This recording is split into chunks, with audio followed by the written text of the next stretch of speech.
Bueno, a continuación, la doctora Marina Espinosa, eh, perdón, Alejandra Inés Espinosa, ella es staff del Hospital Universitario Fundación Mafra Loro, es jefa del programa de diálisis peritoneal y es la instructora docente de los residentes en nefrología de dicha institución.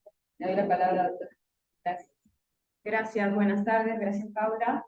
Bueno, agradezco la invitación a este precongreso. Bueno, les voy a comentar un poquito sobre la infuria renal aguda y el síndrome cardiorrenal, que es un tema que vemos habitualmente en las internaciones eh, clínicas. A ver, ahí quedó bien. Bien. Bueno, entonces, si hablamos de la interrelación que existe entre el corazón y el riñón, sí, el mantenimiento de la homeostasis cardiovascular va a depender de numerosas y precisas interacciones entre el corazón y los riñones, ¿sí? La disfunción de alguno de estos órganos puede producir la disfunción del otro. Tanto la insuficiencia cardíaca como la insuficiencia renal se van a asociar independientemente a un mal pronóstico y la presencia de ambas va a condicionar un pronóstico aún peor. ¿Sí? Esto no es algo nuevo, desde 1836 que Robert Bright ya había señalado que habían cambios estructurales en los pacientes con enfermedad renal, ¿sí? Que tenían cambios estructurales del corazón. Entonces, si hablamos de la definición en sí del síndrome cardiorrenal, vamos a tener que una afección aguda o crónica del corazón o del riñón pueda producir una disfunción en el otro órgano, ¿sí? Que también puede ser agudo o crónico y viceversa. Eh, Bien, dentro de esta interacción, la enfermedad renal crónica y la enfermedad cardiovascular se pueden definir como un trastorno clínico-patológico en el que la lesión del riñón o del corazón inicia una serie de cambios funcionales y morfológicos en el otro órgano. Bien, esto es un poco lo que hablamos. Entonces, dentro de la interrelación que tenemos entre la enfermedad cardiovascular y la enfermedad renal crónica, vamos a tener los desequilibrios hemodinámicos cardiovasculares, una activación neurohormonal sobreexpresada y una cascada inflamatoria, un inicio y persistencia de cascada inflamatoria. Esta es la clasificación de la disjuria renal aguda, ¿sí? Que la conocemos bien, somos todos nefrólogos. ¿Y por qué lo pongo? Porque nosotros tenemos que, en el contexto de un paciente con una falla renal, con una falla cardíaca aguda o con una insuficiencia cardíaca aguda, debemos diferenciar una situación que es la disjuria renal aguda o la pseudo-AQI. Entonces, la AQI permisiva va a ser una lesión renal aguda que puede estar inducida, por ejemplo, cuando iniciamos los IECA o los ARA-2 en pacientes con estadio de enfermedad renal crónica, por ejemplo, 3A, 3B, vamos a ver que hay una caída pequeña de filtrado al inicio del bloqueo del sistema renina-angiotensina-aldosterona, al igual que ahora cuando empezamos el tratamiento con inhibidores del SGLT2.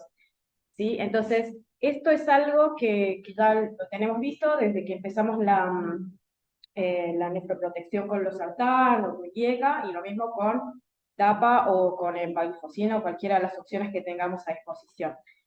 Igualmente, ¿qué tenemos en este caso? Vamos a tener diuresis conservada y no vamos a tener congestión en este tipo de pacientes. El desenlace va a ser bueno. Otro tema con respecto a la permisiva es que los pacientes que están haciendo una falla cardíaca aguda o el término actual es acute heart failure, cuando están cursando este tipo de insuficiencia cardíaca, ¿cuál es el tema? Pueden haber variaciones, ¿sí? Diarias de creatinina cuando están internados en una unidad coronaria. Lo que pasa habitualmente es que el cardiólogo hace todos los días función renal, medio interno, y vamos a ver que van a ir fluctuando. Si la fluctuación no es grande, podemos ver que podría ser una AQI permisiva, ¿sí? Podríamos tener una no lesión renal, pero cuando el paciente ya tiene un síndrome cardiorrenal establecido, un síndrome hepatorenal o una lesión renal aguda por sepsis o nefrotóxicos, sabemos que ya está, ya se produjo la lesión renal aguda y que el desenlace de ese paciente va a ser peor que en el que tiene solamente una AQI permisiva, en el que tiene solamente algo funcional. Bien, de nuevo, el que más escribió sobre síndrome cardiorrenal fue Ronco. Tengo la clasificación, esto ya hicimos la definición.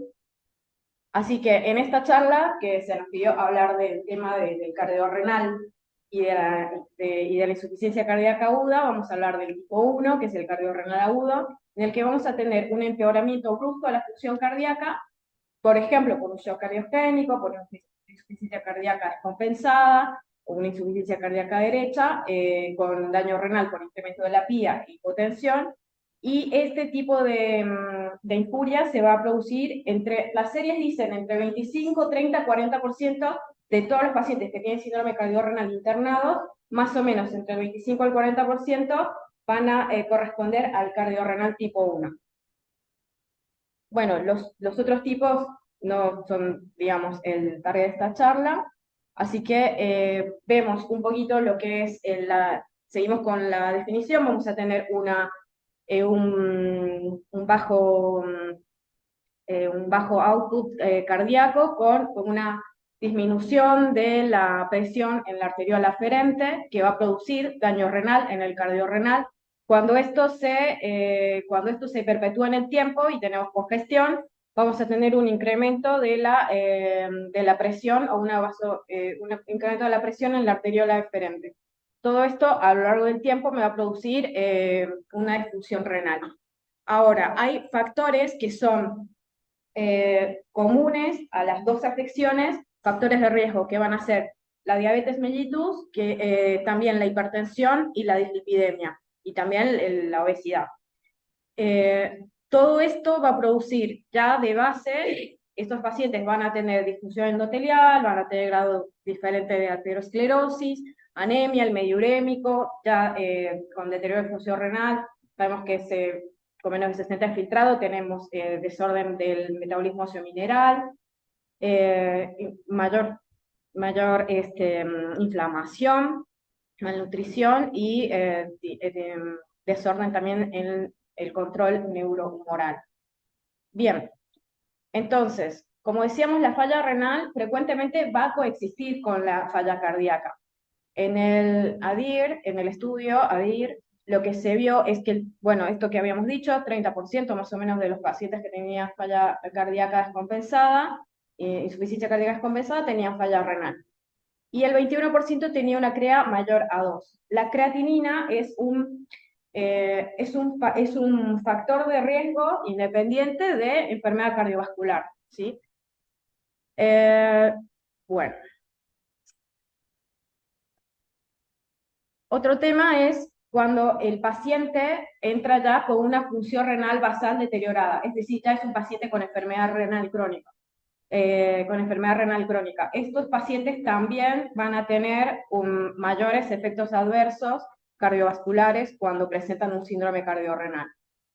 El ESCAPE lo que dijo es que no había diferencias significativas en la mortalidad ni en el compuesto de rehospitalización o muerte, con una reducción de hasta 25% del filtrado glomerular. Y bueno, lo que decíamos al inicio, que tenemos que poder distinguir si el caso que estamos evaluando se refiere solo a una infuria renal aguda o solamente un empeoramiento de función renal sin infuria en el contexto de la insuficiencia cardíaca aguda. Vamos a evaluar si hay incremento de urea y creatinina, el ritmo diurético horario, vamos a evaluar la perfusión tisular, el grado de sobrecarga de los pacientes, los parámetros hemodinámicos que pueden ser invasivos o no invasivos. Hay marcadores que se pueden ver de infuria al lado de la cama del paciente. Uno de los más utilizados y que no nos tenemos que olvidar es el sedimento urinario por nefrología. Y bueno, tratar siempre de entender por qué le pasa, qué le está pasando al paciente en el momento que lo estamos evaluando o por qué llegamos a ese momento o a ese punto. ¿Sí? Obviamente, lo que les decía, cada una de las dos lesiones, de las dos situaciones, va a tener un distinto pronóstico. Al inicio, todo el síndrome cardiorrenal se explicó como una teoría cardiocéntrica, en el que la falla cardíaca anterógrada produce hipoperfusión renal, la activación del sistema renina-angiotensina-aldosterona, del simpático y secreción de vasopresina. Eso produce retención hidrosalina, por aumento de la precarga y empeoramiento de la función cardíaca. Acá lo que tenemos es un poco esto, este es uno de los primeros papers que explicó el síndrome cardiorrenal, Ronco, acá por el 2008, en el que tenemos tanto el bajo llenado, digamos, arterial, junto con la congestión venosa. Bueno, el bajo llenado arterial va a generar esto que decíamos, el aumento de la activación del sistema nervioso simpático, del RAS, de la vasopresina, angina vasopresina, de la endotelina. Esto va a producir vasoconstricción, al inicio, una IRA o incuria renal aguda prerrenal, ¿sí? Una vez que ya tenemos una susceptibilidad incrementada de IRA, se va a perder o se va a reducir la capacidad renal de autorregulación. Por otro lado, la congestión venosa va a hacer que sean inefectivos, o menos efectivos, los vasodilatadores, el péptido natriurético, el sistema quinina calicreína, y eso va a hacer que tengamos una presión venosa incrementada a nivel renal. Todo esto baja nuestra nuestra presión de perfusión a nivel renal y va a perpetuarla aquí, que una vez que se producen varios episodios, que esto es muy común en este tipo de pacientes, que como vemos se internan 1, 2, 3, 4 veces, no tendremos que dejar que pase esto, ahí vamos a ir al final de la charla. Pasamos de un riñón que inicialmente hizo una incuria renal aguda a un riñón crónico, ¿sí? Esto es más o menos lo mismo.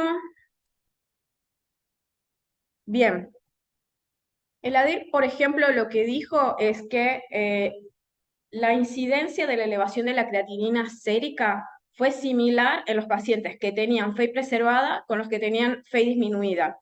¿Sí? Porque a veces uno va a ver la historia clínica, ve que el paciente está internado por insuficiencia cardíaca y dice, hace una falla renal, dice, pero tenía FeI baja, y no siempre tienen FeI baja. También, digamos, no nos olvidemos de que está presente la IC con FeI preservada. Entonces, que no sube menos la creatinina que tiene FeI preservada, suben todos igual, ¿está bien? Para tenerlo presente. Y que muchos pacientes que estaban hospitalizados con el cardiorrenal agudo, también, o sea, como que tenían la presión normal, la presión alta, la presión normal o elevada. Y lo mismo, el FeI conservada. Es decir, no vamos a pensarlo solo en el que está hipotenso, en el que está por hacer un bajo gasto, o en el que tiene una FeI severa, que tiene menos de 30 de FeI. Bien, con respecto a la elevación de la presión venosa, que es parte de la fisiopatología del síndrome cardiorrenal, sabemos que una de las características de la insuficiencia cardíaca va a referirse al incremento de la presión venosa central, que va a bajar el gradiente de perfusión en el lecho capilar y deterioro de función, y va a llevar al deterioro de función renal. Este aumento de la presión venosa central va a producir una disminución del flujo urinario, ¿sí? A través del incremento de la presión en las venas renales. Al mismo tiempo, la dilatación y falla del BD va a conducir a un llenado alterado de las cavidades izquierdas, digamos.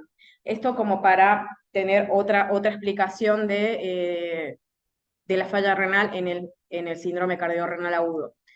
Por otro lado, el flujo sanguíneo renal sabemos que va a depender del gradiente arteriovenoso de las presiones, ¿no? Cuando baja la presión venosa, baja la presión de perfusión renal. En el caso de la congestión renal, que tiene edema intersticial, que tiene aumento de la presión intratubular, vamos a ver una reducción del gradiente de presión transglomerular.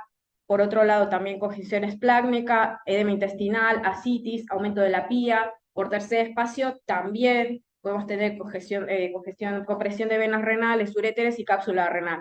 Todos son factores que van empeorando mi lesión renal aguda. y que ya habíamos mencionado, la hiperactividad simpática, que produce vasoconstricción del eferente, con caída de la perfusión renal y aumento de la reabsorción tubular de agua y sodio. Entonces, esto un poco ya lo vimos, solo que cuando este mecanismo empieza, ¿sí? Se produce una activación persistente del sistema renina-angiotensina-aldosterona. Para hacer el diagnóstico clínico, ¿qué vamos a tener? Dos situaciones, ¿sí? Por ejemplo, para diagnosticar la congestión pulmonar, vamos a ver que el paciente que ya, por ejemplo, tenía una disnea clase funcional basal 2, progresa a clase 3-4, ¿sí? Que tiene ortopnea, que tiene rales pulmonares en el examen físico. En la congestión, para evaluar congestión sistémica, vamos a ver edemas periféricos, ganancia de peso, ingurgitación yugular, oliguria y disminución de la eficiencia diurética. A favor, digamos, del síndrome cardiorrenal, vamos a tener pacientes que tengan disnea paroxística nocturna, como progresión de la disnea, que tengan tercer ruido, la auscultación cardíaca, o que tengan la congestión venosa pulmonar en la placa de tórax. En contra, por ejemplo, si el paciente no tiene disnea de esfuerzo, pienso que, o sea, no lo descarta, pero me aleja un poco ya en mi presunción diagnóstica, lo mismo que si no tiene RALES, o no tiene evidencia radiológica de cardiomegalia o de redistribución de flujo. Bien, para el diagnóstico, lo primero que hacemos en una guardia cuando el paciente está internado es ver los electrolitos urinarios, los parámetros, ¿sí? Ver el FENA, si el paciente ya está con diuréticos, ver la fracción excretada de urea, porque lo primero que tenemos que ver y lo primero que va a pasar es que el paciente esté prerrenal, y después se va a instaurar la NTA. Dentro de lo más novedoso, digamos, o de lo que no, puede ser que no todos tengamos a disposición, tenemos la cistatina C. La cistatina C es una cisteína proteasa de 13 kilodaltons que se encuentra en las células nucleadas, se produce de forma constante, se va a filtrar libremente y se reabsorbe completamente y no se secreta en los túbulos renales. Así que nos da una buena idea del filtrado glomerular en estados, por ejemplo, que un paciente esté caquético, con insuficiencia hepática, en los que tenemos disminución de masa muscular, ¿sí? Nos sirve. En los pacientes que tienen una falla cardíaca aguda, la cistatina C sérica fue un fuerte predictor de rehospitalizaciones y de incremento de la mortalidad a largo plazo. Y más todavía si estaban combinados con los biomarcadores cardíacos, que vamos a ver ahora. La albuminuria es un valor pronóstico para mortalidad de todas las causas, de mortalidad cardiovascular, de readmisión en pacientes con insuficiencia cardíaca, y esto ha sido evidenciado en 3 grandes estudios, que fueron el CHARM, este estudio italiano, que es el GC Heart Failure, y el Valsartan in Heart Failure. Y tenemos otros biomarcadores como el NEPHROCHECK, no me quedo acá, que bueno, pueden identificar pacientes, bueno, esto viene más adelante. Vamos a ver marcadores de injuria tubular renal. Entonces, lo que decíamos, sedimento urinario, lo tenemos todos a disposición, podemos prestarnos un microscopio de laboratorio, mirarlo, centrifugar la muestra, mirarla. Nos puede ayudar a diferenciar un poco si la causa es intrínseca de la AQI o hay solamente los cambios de la AQI permisiva, si son solamente cambios funcionales en la creatinina sérica. Pudiera ser que un mayor índice, o sea, pudiera verse un mayor índice de severidad de la lesión renal ante una mayor presencia, por ejemplo, de cilindros granulares y de células epiteliales tubulares renales. El NGAL, ¿sí? Es una proteína de 25 kilodaltons que se encuentra en los gránulos de los neutrófilos, es secretada por el epitelio tubular renal, por las células miocárdicas y por otros órganos. Esta es la proteína que más se va a producir, que tiene más upregulation en los riñones en el contexto de una injuria renal aguda.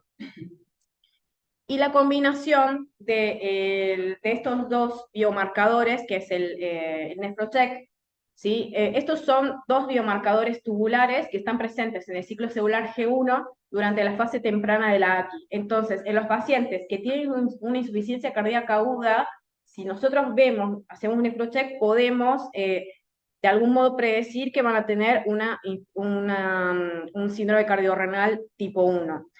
El estudio SAFIR lo que tomó, randomizó 728 pacientes con dispuria renal aguda y se probaron los biomarcadores distintos y la combinación de los dos biomarcadores fue superior con respecto a, o sea, para predecir insuficiencia renal aguda, con respecto a los marcadores previos de AKI, con una P significativa. Acá tengo el resumen de los marcadores de todos los renales y también de los cardíacos, ¿sí? Los cardiólogos usan mucho el ProBNP.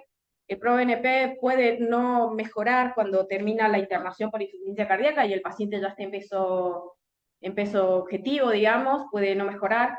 Si quieren, igual después les puedo pasar los papers que tomé para la revisión. Entonces, el ProBNP es bueno. Los cardiólogos también usan la troponina T ultrasensible. Los cardiólogos en España suelen usar el CA 125, que empezaron a usarlo. Este no está en esta tabla, pero empezaron a usarlo en el contexto de que el paciente cardiópata es un paciente que luce demasiado. Entonces, le pedí a un clínico, a los cardiópatas, a ver si tenían algo constitucional, buscando una neoplasia. Y bueno, después vieron que es un marcador muy bueno en el sentido, por ejemplo, que el ProBNP me mostraría en agudo, si hago una analogía con respecto a la diabetes, ¿sí? El ProBNP me sería como la glucemia y el CA 125 sería como la hemoglobina glicosilada o glicada. Así que me sirve más a largo plazo, a partir ya más o menos de la semana, de los 7 días que tengo al paciente internado con una injuria renal aguda y un síndrome cardiorrenal. Bien, ya dijimos lo del sedimento, el ecocardiograma es muy importante, la ecografía renal con Doppler, ver que el flujo venoso intrarrenal, la determinación del líquido extracelular, tenemos la bioimpedancia, por ejemplo, los pacientes en diálisis, el sistema Fresenius tiene el BCM para diálisis peritoneal, que es un campo que me gusta mucho, está validado por 2 trials, el EuroBCM, no recuerdo el otro, pero está validado para los pacientes en DP y para evaluar el peso seco, el peso objetivo, también tenemos la medición de la PIA y monitoreo invasivo. Bien, como parte del tratamiento tenemos los diuréticos, ¿sí? Los IECA, los ADA2 en general se usan más en los pacientes que ya han superado una fase aguda, ¿sí? El tratamiento instaurado puede producir un deterioro de la función renal y es habitual que estos pacientes inicialmente reciban un tratamiento subóptimo. Es decir, hay lugares donde un paciente con deterioro de función renal no le da furosemida y en realidad necesita dosis más altas de furo, ¿no? Si no descongestionamos pronto al paciente, el pronóstico va a ser peor. No hay muchas guías y consensos para el manejo de los síndromes cardiorrenales, y bueno, lo más importante es la prevención primaria, es decir, tratar, como habíamos visto, que factores de riesgo comunes para la lesión renal aguda y falla cardíaca eran la diabetes, la obesidad, la hipertensión. Entonces, esos son los factores que tenemos que ir tratando desde nuestros consultorios. Bien.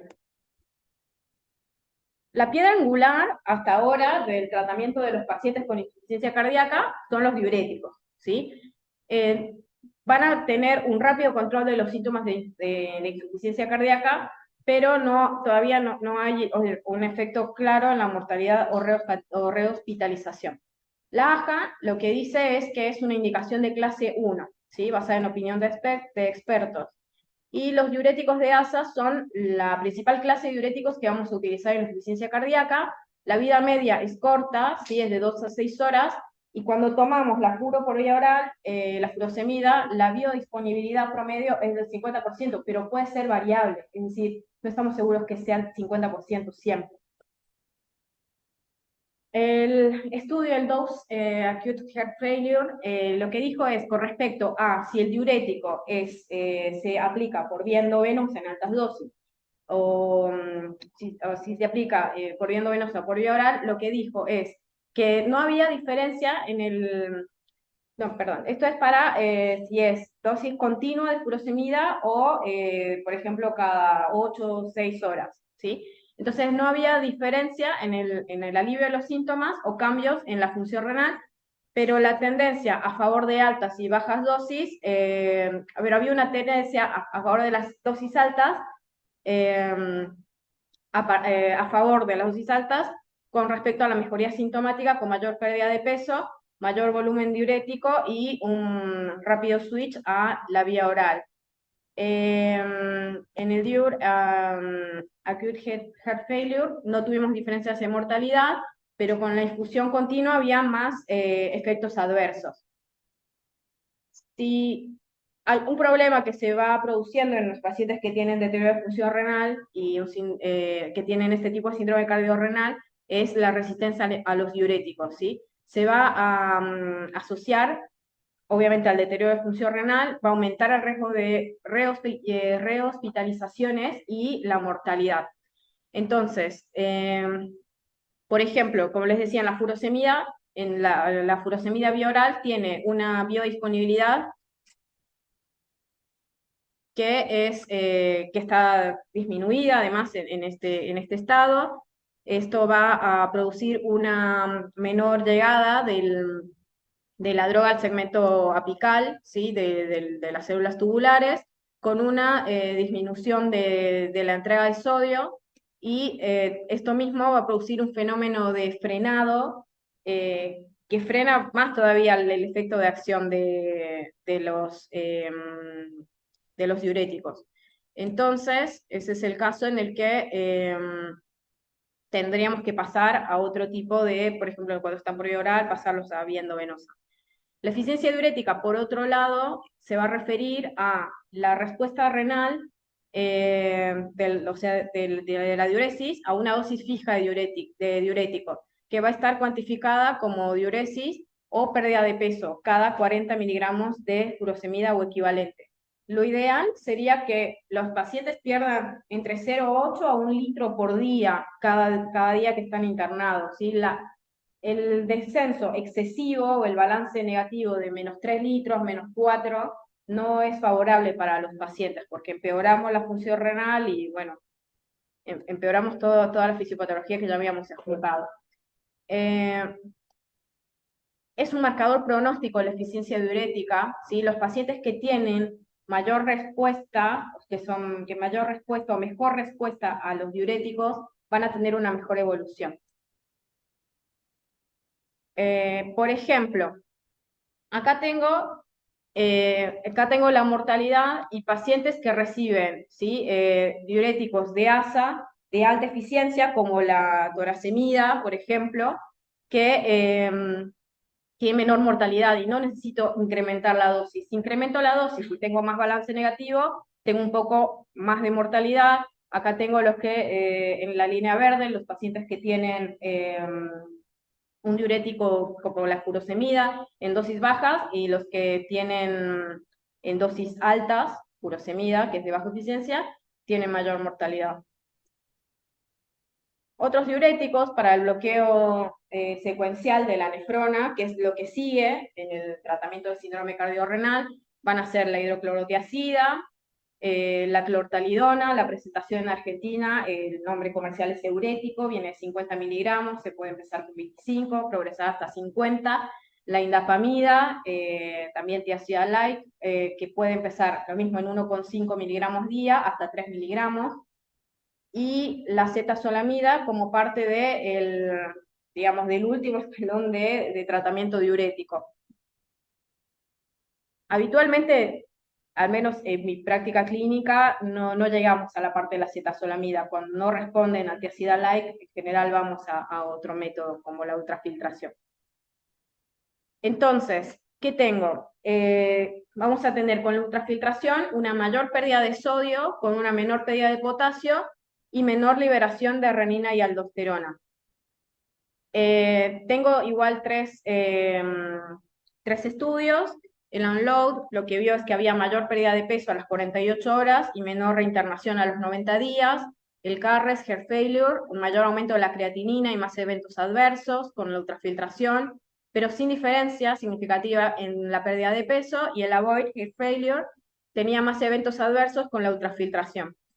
Acá tengo lo mismo, son los tres, bueno, hay más estudios acá. En realidad esto va a depender sobre todo de cómo vamos progresando en nuestro algoritmo, digamos, de tratamiento y de lo que tengamos disponible en el centro en el que estemos trabajando. También tenemos los antagonistas del receptor de la vasopresina, el tolvaptan, que va a favorecer la eliminación de agua libre, ¿sí? No tiene efecto en la mortalidad a largo plazo o la morbilidad asociada a insuficiencia cardíaca, pero induce marcada diuresis hídrica con mejoría de la congestión pulmonar y de la disnea. Entonces, este otro estudio, el Tactics Heart Failure, lo que nos mostró es que el tolvaptan y la furo tenían una mayor pérdida de peso sin diferenciar en la cantidad de respondedores al diurético. Entonces, si vemos más o menos un esquema en el síndrome cardiorrenal tipo 1, ¿sí? Con falla renal, con falla cardíaca aguda que llevó a la falla renal aguda o a la AKI, vamos a iniciar diuréticos de ASA cuando ya no tenemos no tenemos respuesta al diurético vía oral. Si hay una respuesta inadecuada, vamos a ajustar la dosis al filtrado glomerular, ¿sí? Es decir, podemos incrementar la dosis. Si la respuesta es inadecuada, podemos usar a las dosis máximas en bolo, podemos considerar la infusión continua, la famosa bomba de furo. Si la respuesta es inadecuada, podemos agregar diuréticos tiacídicos, los que habíamos dicho, la hidroclorotiazida, la clortalidona o la indapamida. En mi centro usamos más la indapamida. La respuesta, si todavía aún tengo una respuesta inadecuada, puedo considerar acetazolamida, espironolactona, y estudios también con espiro, y considerar inotrópicos, ¿sí? Y si la respuesta es inadecuada, se considera la ultrafiltración. Es decir, si un centro tiene la hemofiltración venosa continua, probablemente sea superior a la hemodiálisis intermitente. Si tenemos unos minutitos más, les comento un caso clínico. ¿Tengo, Pau, unos minutos? Bien, este es un paciente, ¿sí? De 82 años que nos lo presentaron en la consulta de nefrología. Es un paciente sedentario, ahora tiene 83 igual. Es sedentario, hipertenso, tiene enfermedad coronaria, insuficiencia cardíaca moderada, la FEI estaba más o menos en 40%, si no me equivoco, y enfermedad renal tenía grado 4, 5. ¿Sí? En ese momento, bueno, el paciente tenía un síndrome cardiorrenal tipo 2. ¿Qué teníamos? Él había tenido una progresión de la disnea de esfuerzo. En agosto y en noviembre tuvo internaciones por insuficiencia cardíaca descompensada de ese año. En contexto de angina inestable, hizo la injura renal sobre la enfermedad renal crónica. En el ecocardio, les decía, tenía 42 de FEI, hipoquinesia anterolateral extensa, la cámara gamma no tenía evidencia de isquemia, entonces el cardiólogo lo que hace es pedir una cinecoronariografía para continuar, digamos, el tratamiento y el seguimiento del paciente. Como antecedentes quirúrgicos tenía una diverticulosis colónica que no tenía episodios de diverticulitis y una neoplasia inguinal bilateral. Ahora, este paciente lo que le pasó es, acá, bueno, pongo un poco datos del paciente, estaba sarcopénico, tenía una desnutrición moderada. Lo que se hizo fue, durante lo ambulatorio, optimizamos el tratamiento diurético y antihipertensivo. Tenía en ese momento una creatinina de 3,6, ¿sí? No recuerdo bien cuánto le daba el filtrado, pero le daba cerca de 15, 12 el filtrado. Y le propusimos diálisis peritoneal como primera elección para este paciente con insuficiencia cardíaca refractaria. Digamos, en ese momento no estaba refractaria a tratamiento médico, pero ya había tenido internaciones por insuficiencia cardíaca descompensada. Bien, entonces, ¿qué hace la diálisis peritoneal en los pacientes que tienen una falla en una insuficiencia cardíaca, ¿sí? Descompensada? La diálisis peritoneal, por ejemplo, nos puede ayudar a ayudar a dar una ultrafiltración que sea continua, que sea constante y que no tenga una tasa de ultrafiltración horaria elevada, ¿sí? Como por ejemplo la ultrafiltración aislada o la hemodiálisis. Que tenga un mínimo impacto hemodinámico, que nos permita generar un ultrafiltrado rico en sodio, que eso lo vamos a ver un poquito más adelante. Esta descongestión también mejora la respuesta a los diuréticos. Se puede ver una mejoría de la FEI, ¿sí? Una mejoría también, una reducción en la presión intraabdominal, es decir, pacientes con síndrome cardiorrenal que tienen tendencia a la citis y que entran a diálisis peritoneal, lo que vemos es, por ejemplo, con otra paciente me pasó que tenía mucha citis y que generaba día a día citis porque tenía una FEI de 15%. Con la diálisis peritoneal podíamos drenar diariamente toda la citis que iba generando la paciente y mejoramos su calidad de vida. Bien, bueno, esto es parte de la evaluación para diálisis peritoneal. Es un paciente que ingresó a diálisis peritoneal por selección positiva. Lo preparamos prequirúrgico, ya tenía las hernias que habían sido reparadas, así que le pusimos un catéter de DP por cirugía convencional, ¿sí? Por la edad, el cirujano prefirió no ir al áparo por la anestesia general, por el riesgo. Entonces, durante el entrenamiento, previo al inicio de DP, lo que nosotros hacemos es ver el peso objetivo, acá tenemos la bioimpedanciometría, ver el estado hemodinámico, ver la función renal, ¿sí? Y mientras, digamos, seguir obviamente con el tratamiento diurético. Él empezó DP de manera incremental, empezó con 2 cambios, ¿sí? En ese momento su función renal residual era de 13.5 mililitros minuto, con la concentración baja de glucosa, con 1.5, y en realidad, ¿para qué? Para lo que más me servía la DP en este paciente, para tener controlado su estado hemodinámico, ¿sí? Es decir, no tenía una gran ultrafiltración, pero sí, al tener un seguimiento por un equipo especializado en nefrología y diálisis peritoneal, lo que teníamos es un control diario de peso, y él también aprendió a conocerse. Tuvo una peritonitis porque, bueno, al inicio de la DP le fue bien con eso. Entonces, dentro de las estrategias, esto ya un poquito lo vimos, por ejemplo, en el paciente en DP, igualmente con diuresis conservada, se puede continuar con el bloqueo secuencial digamos, de la nefrona.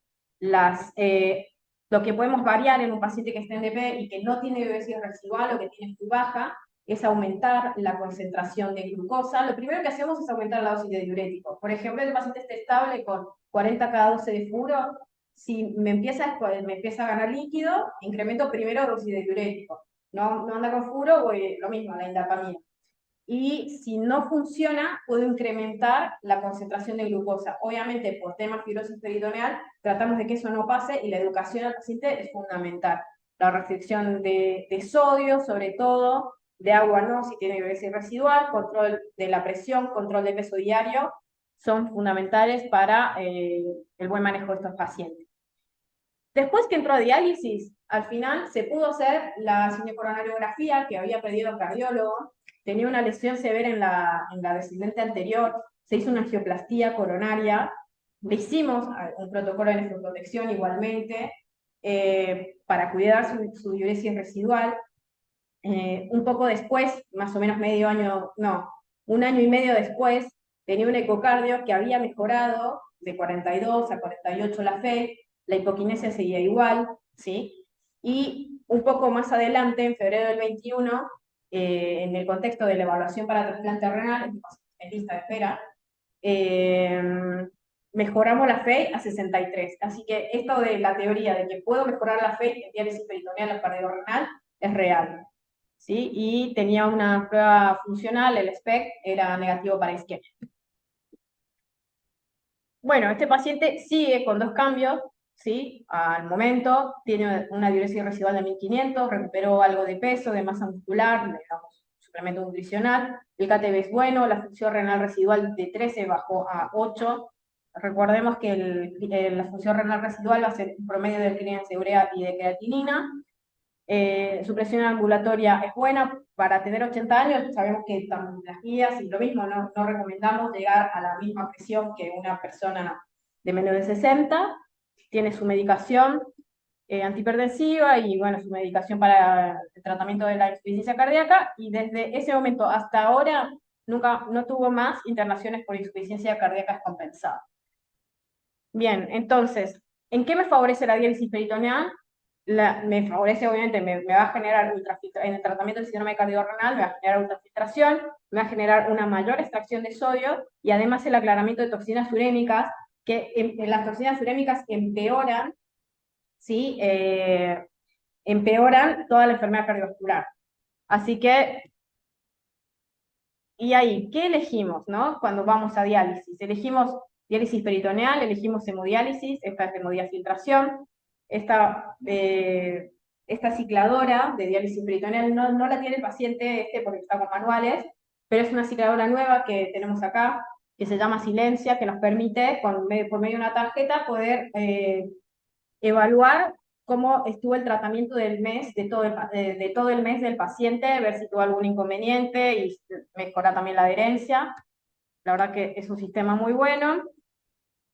Con respecto a esto que decíamos, hemodiálisis versus DP, en la ultrafiltración, tengo de lo desfavorable de la ultrafiltración en hemodiálisis, tengo probablemente inestabilidad hemodinámica, necesito sí o sí una máquina especializada, si es mejor estar en hemodiafiltración, pero seguramente no todos tenemos acceso o no todos tienen acceso.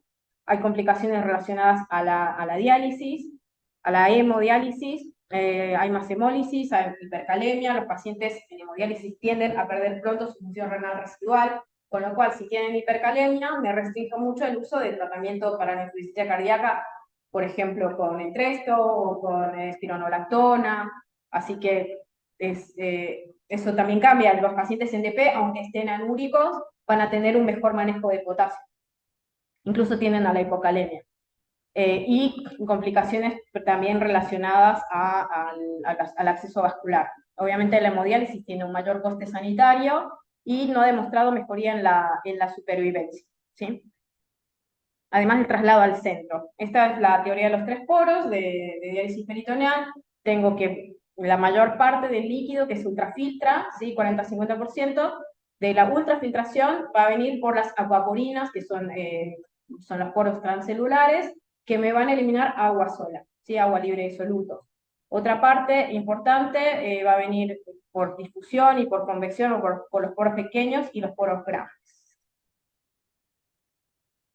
Lo que decíamos hace un ratito de las distintas concentraciones de glucosa, ¿sí?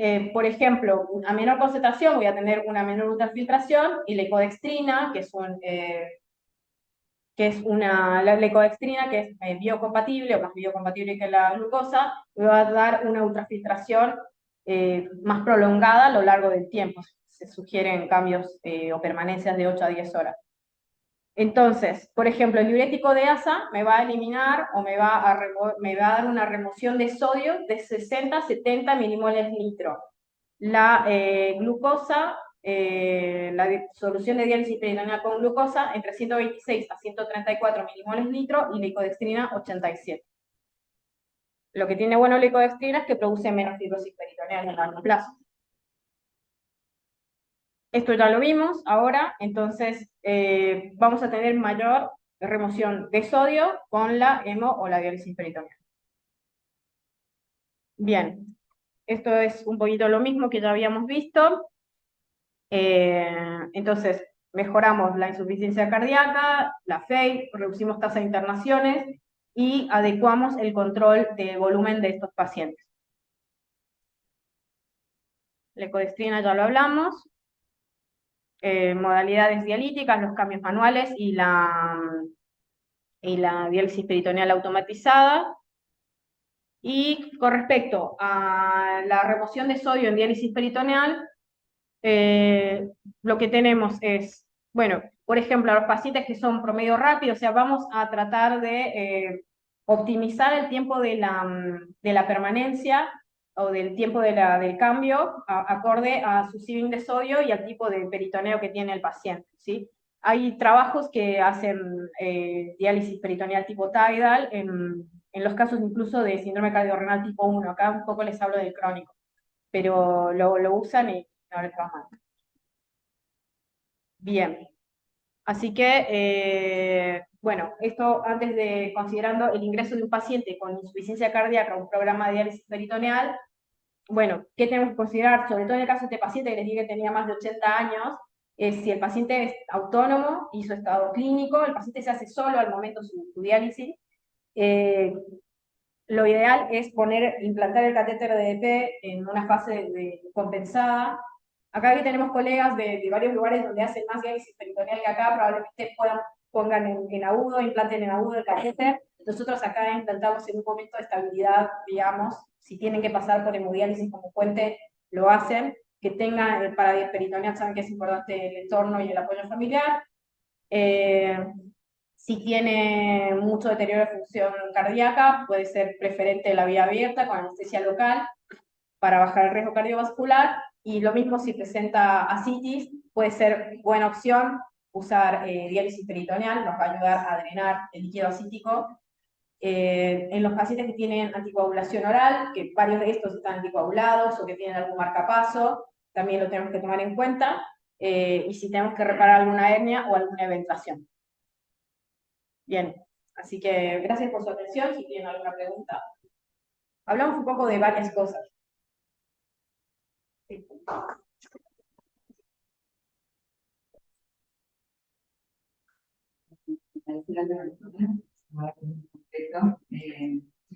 Yo tengo una propuesta para ustedes porque a las 5, hasta las 4 de la tarde ahora virtualmente se conectan dos personas para hablar de Focus.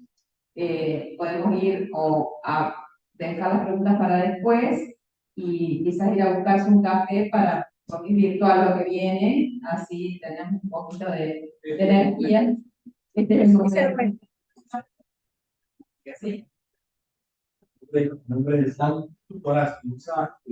Pues, la verdad es que no sé si te voy a ver, no es que sí, pero igual quiero presentar a nombre de la presidenta, a nombre de la administración directiva, a nombre de todos los decales, agradecerte a ti, a la Fundación Juan Valoro, a Pablo Rafael, y sobre todo por haber recibido a los dos becarios. Acá están dos becarios bellos que están con ustedes.